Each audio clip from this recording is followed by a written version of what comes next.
come spiega tutto questo?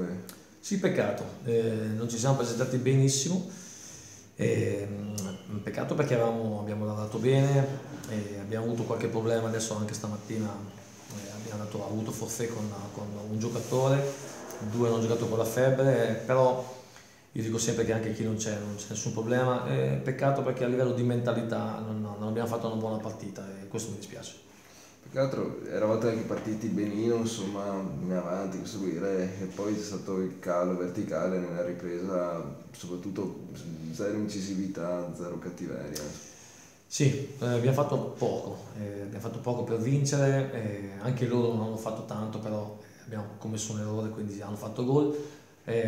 Questa squadra ha bisogno di lavorare con molta più personalità e alcune volte, soprattutto dopo la sosta, ci sono sempre delle sorprese e peccato perché i ragazzi avevano lavorato bene, l'abbiamo preparata bene, però poi l'andamento della partita ha portato un po' a essere insicuri su certe giocate e lo testimoniava il fatto che non giocavamo palla a terra, buttavamo sempre palla sopra e nemmeno precisa, quindi proprio a caso. Sì, a volte mi pare anche mancasse l'intesa, magari anche tra i reparti, anche all'interno della difesa, a volte non ci fosse molta Esatto, intesa. sì, quando poi si fa fatica a ragionare in campo e cerchiamo di modificare qualcosa noi dalla panchina con un modulo, con un altro, però ovviamente parleremo con i ragazzi, qualcosa dobbiamo cambiare perché anche col Tamai il primo tempo l'abbiamo fatto discreto, potevamo chiudere la partita 2-0, invece dopo abbiamo rischiato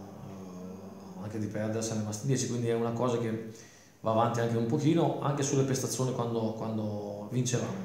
C'è un aspetto di personalità che manca e bisogna migliorare. È deluso di più. Secondo me, sinceramente, mi aspettavo un campionato molto più frizzante, molto più concreto. E in realtà sono stato deluso anch'io comunque dalla prestazione perché poca lucidità, specialmente dal centrocampo in avanti. Potevamo chiudere, anche è vero, potevamo chiudere alcune occasioni, però non c'era la cattiveria giusta, non ho visto la grinta, diciamo, del solito Campodarsego. Non mi aspettavo una partenza così, adesso insomma ci rimetteremo in liga, il mister parlerà alla squadra. Sicuramente sono deluso perché non aspettavo un Campodarsego del genere. Avevo seguito allenamenti durante il periodo natalizio, però insomma, sì, mi sembrava, anzi dicevo a tutti quanti mentre vedeva la partita, che Campodarsego insomma, era in forma e stava andando, cioè stava facendo bene, invece non è così.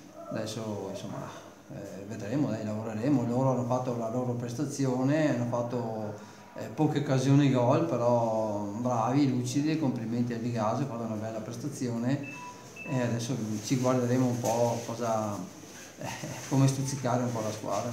Il ritorno appena iniziato, c'è tutto il tempo, 16 partite, però il Mestre credo che abbia vinto, quindi insomma, sì, la corsa esatto. si fa sempre più difficile. Esatto, noi puntiamo per arrivare in alto, non vogliamo fare un campionato, il nostro campionato è di fare il vertice, cioè non voglio discutere di altre situazioni, solo che logicamente il Mestre sta macinando vittorie e adesso mi sembra che sia andato a 11 punti, per cui la ricorsa oggi si fa molto più difficile, insomma. Per cui noi questo arresto, questa sconfitta pesa molto, sono 6 punti quelli di oggi, per cui vabbè, parleremo col mister e vedremo se sono solo episodi oppure se c'è qualcosa di più serio.